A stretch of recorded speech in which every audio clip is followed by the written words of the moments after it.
I think we have all been very impressed in the past years about the progress of artificial intelligence. Basically, with a major achievement a few months ago, when you had a computer program that beat the World Game Go champion. So I think it was very impressive for my generation to see that arrive that suddenly. And I think it's going to move forward for the coming years, and even going to accelerate a lot. So one question that we can ask ourselves is, when we are going to have like a computer or like a system or a network of systems that will have outreached basically the computational power of all the brains, human brains combined together, then we can ask ourselves, what is going to happen to us?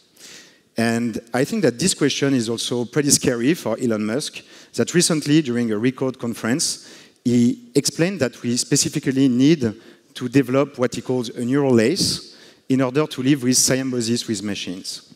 So basically the concept behind has been introduced by Ian Banks, who is a futurist author, and he explained the principle of that neural lace. So the idea is basically if we want to keep going with artificial intelligence and do not be left behind, we basically need a link directly between our brain and artificial intelligence in order to keep up. So let's see what is the principle of this neural lace. So this is basically a link between our brain and internet. So it's a brain implant that is going to go inside our head, and that is going to be to allow real-time monitoring of our brain in real time. But it's not going to only allow that. It's also going to allow to download information from the outside, from an outside source of computational power, and then upload that information inside our brain. Pretty scary. So if such a technology could exist, I think we can see a huge spectrum of application which can be very, very interesting. First of all, we will start with medical applications in order to, repair the brain. So what kind of application we can have? Let's take neurodegenerative disease like Parkinson or Alzheimer. Then we can think that through these computational powers that we are linked to with our brain, we'll be able to replicate the activity of the dead region of neurons in Parkinson or Alzheimer. We can take the same example for deafness, cecity, or even paralysis. Then if we move forward, one step after, we can find cognitive enhancement. So basically, if our brain is linked to the strong computational power that we have outside, or even memory ability, we will be able to enhance our cognition. Basically, we ask ourselves a question, and then we'll get the information directly from Google or Wikipedia without any interface. And so we can even think also about virtual reality, augmented reality that can go one step further and create a more immersive experience. And then if we are able basically to communicate with a computer or system of computer, we can think that we can make these two brain implants communicating with each other. So it's basically brain-to-brain interface, or as we might know, telepathy. So if we think about that, we might say, yes, it's science fiction, it's scary, it's not going to happen. But actually, the truth is a team of researchers led by Charles Weber currently published a paper a few weeks ago in Nature Nanotechnology, which is pretty impressive. This is the idea of a brain implant that can go directly inside your brain and which is going to completely, the electronics is going to fuse with your neurons and your brain tissues. Brain implants have been existing for years and years, mainly for medical applications. So we had cochlear implants, we had deep brain stimulation for Parkinson, Alzheimer, or epilepsy. We had also some visual prosthesis. But all these implants were rigid and thick. And the problem with that is actually the brain or the body can completely reject this external device that we implant to our brain. And the other problem is, of course, it's a very invasive procedure. To put the former brain implants, we need to open the skull and put it inside our brain. So this research shows that actually it's feasible to do a mesh electronics, which is very thin, very flexible, so that we can inject into the brain with a syringe. So it makes the procedure much less invasive, and also the other great discovery is the fact that the brain, the neurons, are growing around this mesh. So it means that we arrived to fusion electronics with neurons. But let's be honest. Let's think a little bit about that idea, and I think we are still very far from medical application first, maybe 10, 15, 20 years, and even further from an integration into our daily lives. Why? Because of few elements. First of all, it's incomplete. It has been done on mice. It has been done on very, very small region of our brains, not on the whole brain in itself. Of course, it's still invasive. You do not need to open the skull, but you're still putting an external object inside the brain. The cost of that kind of thing is probably going to be expensive in terms of setting it up, the device, and also the maintenance of it. It's going to also ask a lot of ethical questions, because it's one thing to do medical applications with that kind of implants, but to try to merge our brain with artificial intelligence, it's another question. Do we really want to do that? And I don't have the answer to that. Of course, regulatory constraint is going to be a long cycles to validate this kind of device. And of course, the safetiness is not yet proved.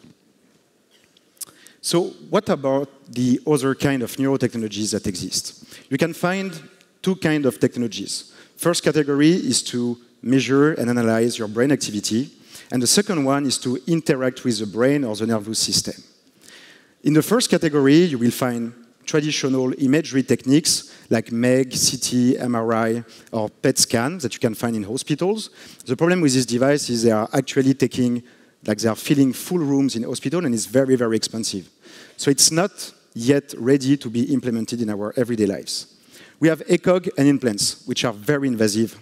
And then we have NIRS, which is near-infrared spectroscopy, which is not allowing to see a lot in what's happening in the brain. And finally, you have EEG, electroencephalogram, which is a very, very interesting way of getting the signal from your brain without any invasive procedure and with a good quality of signal. Then you have the technologies to interact with the brain. So you have TMS and TDCS, which are magnetic and electric stimulation, and which has been used for years, mainly for medical application. But yet we haven't found true consumer solution in a safe procedure. You have DBS, like deep brain stimulation. You have implants and optogenetics, which are also very interesting other topics, but are still very, very invasive. And finally, you have sensory stimulations. Because our brain is taking inputs from our nose, from our eyes, skin, ears, and then convert that into outputs. And so it's a very powerful way to interact with the brain without needing anything invasive or implanted inside your brain. So the question behind is, can actually this technology become mainstream? And which one can become, and for which application? So with my team at Rhythm, we have been working for the past 2 years on a neurotechnology consumer product that everybody can use from their home pretty easily, and which is aiming at improving people's sleep. So I think this is a good example on how neurotechnology can go into our daily lives in the short term. First of all, let's try to understand why we focused on sleep. So sleep is a huge challenge, modern challenge. You have 1/3 of the global population which is not really sleeping well, and I think that the 2 other thirds will be very happy to optimize their sleep. It means like sleep less, or even sleep the same amount but have better performances during the day. Because basically, sleep is a very interesting tool for health. For example, if you don't sleep well for weeks, months, years, you have a high risk of correlation to the apparition or aggravation of certain diseases like Alzheimer, Parkinson, diabetes, high blood pressure, obesity. So it's a very important component of our health, but also of our performances. Basically, if you don't sleep well, you are going to have a drop in your cognitive performances, and you will feel that pretty quickly.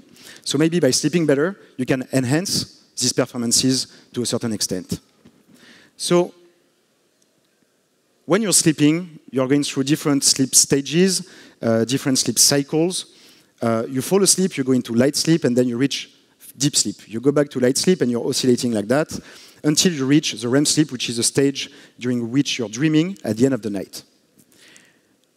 Each of the stages is associated with particular brain activity and particular brain rhythm that we are able to measure thanks to EEG we just talked previously. So basically, by measuring the brain electrical activity of someone, we are able to understand the exact structure of his sleep. So with the initial team of neuroscientists we worked with, we have been focusing a lot on deep sleep at the beginning. Deep sleep is one of the most critical stages of the night. During this stage, you have memory consolidation, cellular regeneration, hormone release and regulation. It's basically during this stage that your brain, your body, and your muscles are recovering from the day. And we found, actually, that by sending very specific sounds at very specific moments of this deep sleep, we are actually able to modulate your brain activity in order to boost the deep sleep. So the consequences of this neuromodulation process is actually enhancing the quality of deep sleep, but also the performance at your waking. So we have tested, for example, memory consolidation. So people that have been stimulated during the night have better memory consolidation than people who haven't. It was this slide. So we started on the left of the screen, pretty scary, pretty ugly, but it's actually what you're going to wear if you go to a sleep center or a hospital. This kind of instrument is called a polysomnograph, and it's something that doctors are using to measure your EEG while you're sleeping.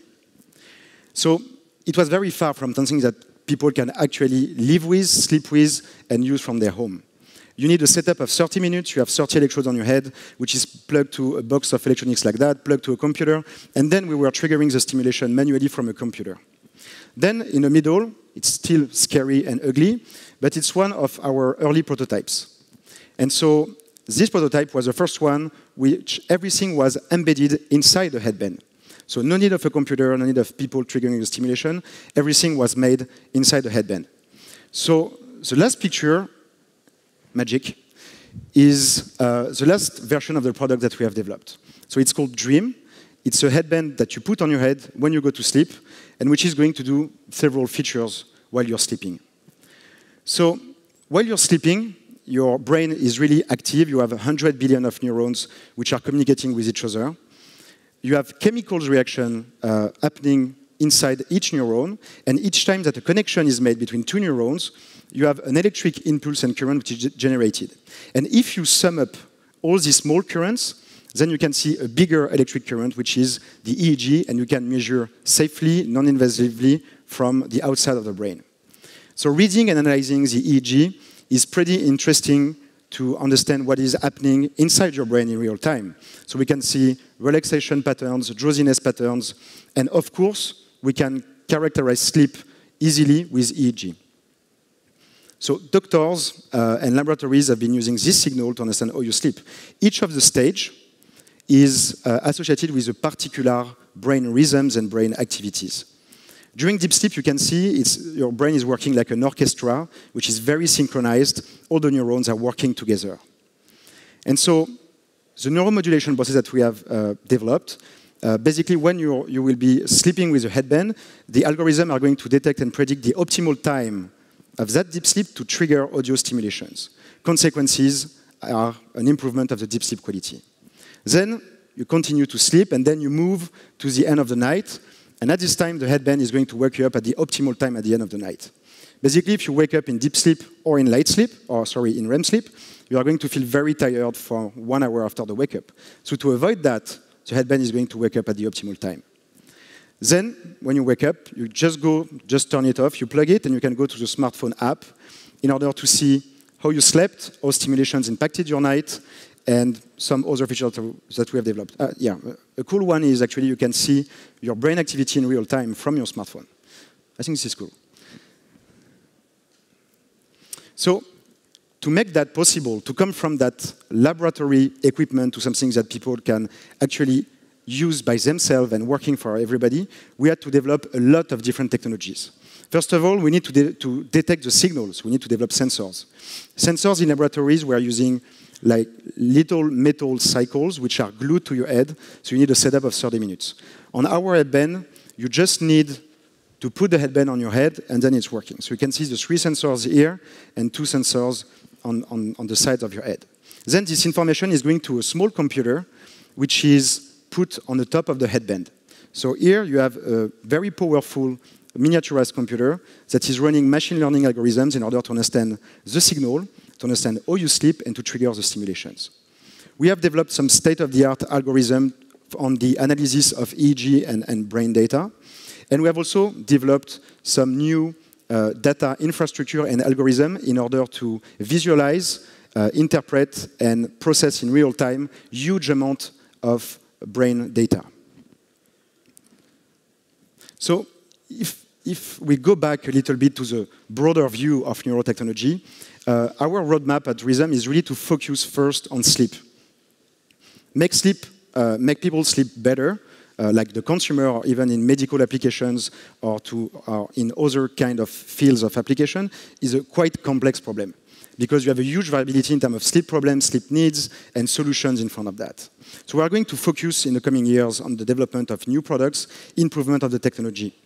And by doing this, we will do two things at the same time.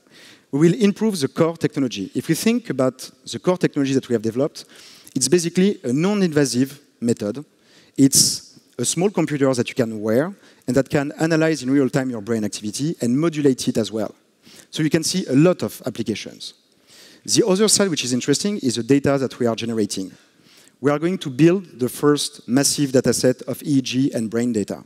Because today it's owned by laboratories, it's not homogeneous, and it's not linked with themselves. So big data on EEG doesn't exist, and with that product we'll be able to do that. So then we will probably move forward in 5 to 10 years to new applications. I have two applications in mind for now. The first one is in a medical area. Let's imagine that we have a device which is miniaturized and worn by a lot of people around the world. I hope so for the company. Actually, we will have a continuous quality monitoring of the brain activity for days and months. And we'll be potentially able to see very early patterns of disease. Let's say we could potentially be able to detect Parkinson or Alzheimer 5 to 10 years before. You have some articles that show that you can find very specific patterns 5 to 10 years before the symptoms of that kind of disease. So if we were that kind of product, it might be possible to detect that in a very early way. Second application that I have in mind, which is, I think, very interesting, is neuroeducation. Basically, we are still learning like 10,000 years ago. Education has evolved in terms of the broadcast of information, but it hasn't evolved in terms of how we learn. But if you have a device that really understands how your brain reacts to the content it's learning, then you can potentially modify the content to fit your brain. And I think that through that direction, we can really improve the efficiency on how we learn content. So I think that in the coming 10 years, we are going to see an explosion of neurotechnology.